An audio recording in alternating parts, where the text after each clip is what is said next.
Hello my students, आप सभी को अपने चैनल एग्जाम प्री में स्वागत है। आशा करता हूं कि आप लोग बहुत ही बढ़िया होंगे। आज की इस वीडियो में साइंस के टॉप 20 क्वेश्चन को कवर करने वाले हैं। ओके, अगर आप लोग टाइपिंग के रूप में पीडीएफ लेना चाहते हैं तो आप लोग टेलीग्राम पर जाकर सर्च करिए एग्जाम प्री और वहां से आप ज्वाइन हो जाइए। आपको रेगुलर टाइपिंग वाला आपको पीडीएफ रेगुलर अपलोड कर दिया जाता है, वहां से आप लोग डाउनलोड कर सकते हैं, लिख सकते हैं। ओके, चलिए तो हम लोग बढ़ते हैं। आगे बढ़ने से पहले अगर आप लोग हमारे चैनल एग्जाम प्री को सब्सक्राइब नहीं किए तो जल्दी से जल्दी आप लोग सब्सक्राइब कर लिए, दोस्तों के पास शेयर कर दिए ताकि और लोग भी वीडियो देख सके और पढ़ सके। ओके, और एग्जाम की तैयारी वे लोग भी कर सके। ओके, चलिए हम लोग क्वेश्चन नंबर 1 की ओर आते हैं। 1 में देखिए क्या कह रहा है।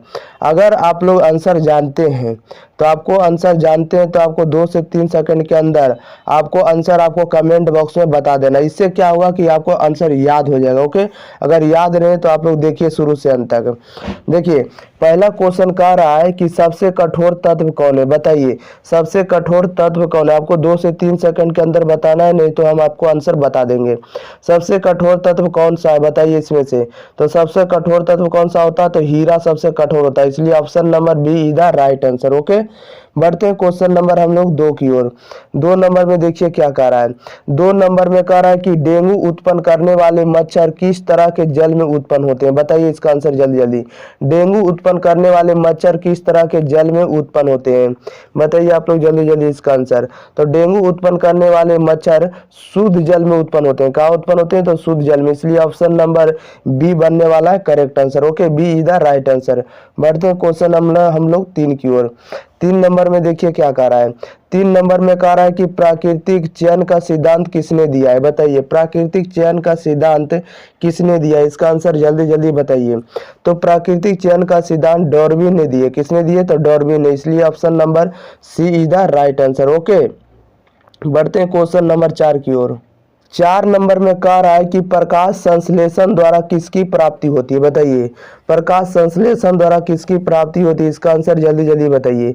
तो प्रकाश संश्लेषण द्वारा किसकी प्राप्ति होती है, तो ग्लूकोज की प्राप्ति होती है। किसकी होती है, ग्लूकोज की। यहाँ पर जा कर दीजिएगा। ओके, ग्लूकोज इस तरह से लिखा जाता है, आप लोगों को भी पता होगा। ठीक है, ये ग्लूकोज होगा, ऑप्शन नंबर सी बनने वाला है करेक्ट आंसर। ओके, बढ़ते हैं क्वेश्चन नंबर 5 की ओर। 5 नंबर में देखिए क्या कह रहा है।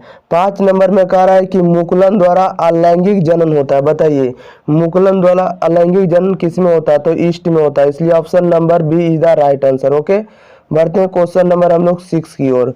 6 नंबर में कह रहा है कि आवेश का यह सही मात्रा क्या होता है, इंटरनेशनल सिस्टम की बात कर रहा है, बताइए आवेश का यह सही मात्रा क्या होता है, इसका आंसर बताइए जल्दी जल्दी। तो आवेश का यह सही मात्रा कूलम होता है। क्या होता है, तो कूलम होता है, इसलिए option number D is the right answer. Question number बढ़ते हैं 7 की ओर। 7 नंबर में कह रहा है कि प्रकाश के परावर्तन के कितने नियम है। जितना भी क्वेश्चन बता रहे हैं आपको सारा एग्जाम का आपका पूछा हुआ क्वेश्चन है। ठीक है, और ये सब क्वेश्चन आपको रिपीट करता है बहुत बार, इसलिए आप इसको ज्यादा से ज्यादा इसको वीडियो को देखकर याद कर लीजिएगा। ओके, आपको याद हो जाएगा 1 से 2 वीडियो में। देखिए कह रहा है प्रकाश के परावर्तन के कितने नियम है, तो प्रकाश के परावर्तन के 2 नियम है, इसलिए option number B is the right answer. Okay, बढ़ते हैं क्वेश्चन नंबर हम लोग 8 की ओर। 8 नंबर में कह रहा है कि ओम के नियम का गणितीय रूप क्या है, बताइए ओम के नियम का गणितीय रूप क्या है। तो ओम के नियम का गणितीय रूप क्या होता है, तो आई बराबर होता है भी बटा आर होता है। आई बराबर क्या होता है, भी बटा आर होता है, इसलिए option number B is the right answer. Okay, option number B is the right answer. बढ़ते हैं क्वेश्चन नंबर हम लोग 9 की ओर। 9 नंबर में देखिए क्या कह रहा है।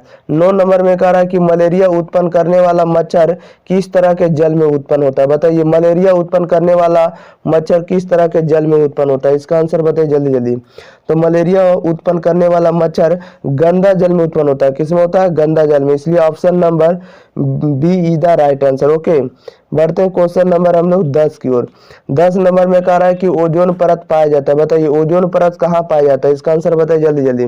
तो ओजोन परत कहाँ पाया जाता है, तो ओजोन परत वायुमंडल के ऊपरी सतह में पाया जाता है, इसलिए option number B is the right answer. Okay, बढ़ते हैं क्वेश्चन नंबर हम लोग 11 की ओर। 11 में कह रहा है कि ओजोन के एक अणु में कितने परमाणु हैं, तो ओजोन के एक अणु में कितने परमाणु होते हैं, तो ओजोन का जो फार्मूला होता है O3 होता है। तो ओजोन के ओजोन के एक अणु में कितने परमाणु होते हैं, तो 3 परमाणु होते हैं, इसलिए option number C is the right answer. Okay, question number बढ़ते हैं हम लोग 12 की ओर। 12 में कह रहा है कि आवर्त सारणी में कितने वर्ग हैं, बताइए आवर्त सारणी में कितने वर्ग हैं, इसका आंसर बताइए। तो आवर्त सारणी में कुल कितने वर्ग होते हैं, तो 8 होते हैं, इसलिए option number D is the right answer. Okay, बढ़ते हैं हम लोग 13 की ओर। 13 नंबर में कह रहा है कि अक्रिय तत्व कौन है, अक्रिय तत्व बताना है कि कौन सा है। आपको 20 क्वेश्चन में से आपको लास्ट में एक क्वेश्चन आपको टेस्ट के रूप में देंगे। ओके, सभी लोगों को क्या करना है कि इसका आंसर कमेंट बॉक्स में आपको डाल देना है। ओके, आंसर लिखकर बताना है ज्यादा से ज्यादा। बताइए इसका आंसर क्या होगा, लास्ट में देंगे। कह रहा है इसका आंसर देखिए क्या हो जाएगा, अक्रिय तत्व कौन सा है, तो अक्रिय तत्व कौन सा होता है, तो हीलियम अक्रिय तत्व होता है, इसलिए option number B is the right answer. बढ़ते हैं क्वेश्चन नंबर हम लोग 14 की ओर। 14 में कह रहा है कि क्लोरीन की संयोजकता क्या है, बताइए क्लोरीन की संयोजकता कितनी होती है। तो क्लोरीन की संयोजकता यानी वैलेंसी की बात करेंगे तो क्लोरीन की संयोजकता 1 होती है, कितना होती है, तो 1 होती है, इसलिए ऑप्शन नंबर ए हो जाएगा। ओके, बढ़ते हैं क्वेश्चन नंबर 15 की ओर। 15 में कह रहा है कि हाइड्रोकार्बन कौन है, बताइए इसमें से हाइड्रोकार्बन बताना है कि कौन है।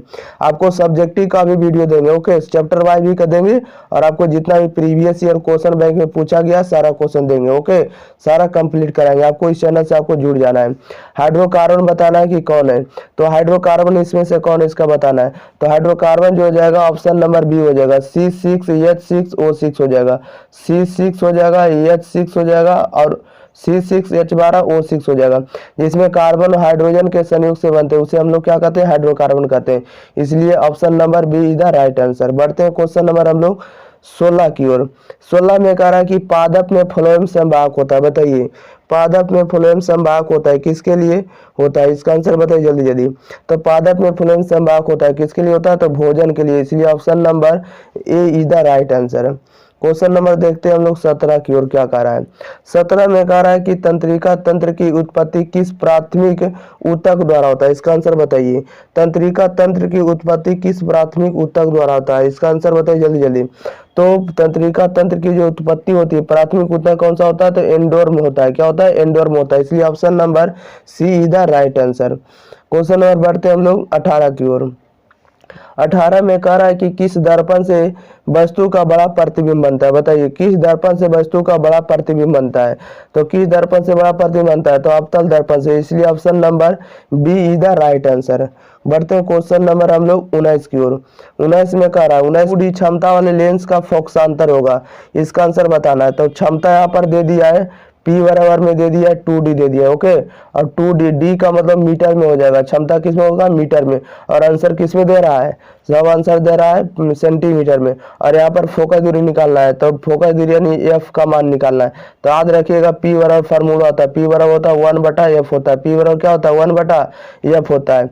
यहाँ से बताइए P बराबर जब हो गया 1/F हो गया, और यहाँ पर से आपको आया था P का मान 2 मीटर आया था, 2 मीटर, अब मीटर को सेंटीमीटर में बदलिएगा तो कितना से भागा दीजिएगा, 100 से भागा, कितना से 100 से, अब बराबर में आ जाएगा 1/F हो जाएगा, काटिएगा 2 एकम 2 हो जाएगा, 50 दूनी 100 हो जाएगा। ओके, तो यहाँ से आ जाएगा 1/50 बराबर में 1/F हो जाएगा। अब देखिए ऊपर ऊपर बराबर है तो नीचे नीचे भी बराबर हो जाएगा। ओके, तो यहाँ से आप कह सकते हैं कि यह बराबर का इतना सेंटीमीटर, यह बराबर आप कह सकते हैं यह बराबर में 50 सेंटीमीटर, कितना सेंटीमीटर, 50 सेंटीमीटर, इसलिए option number D is the right answer. Okay, बढ़ते हैं क्वेश्चन नंबर हम लोग 20 की ओर।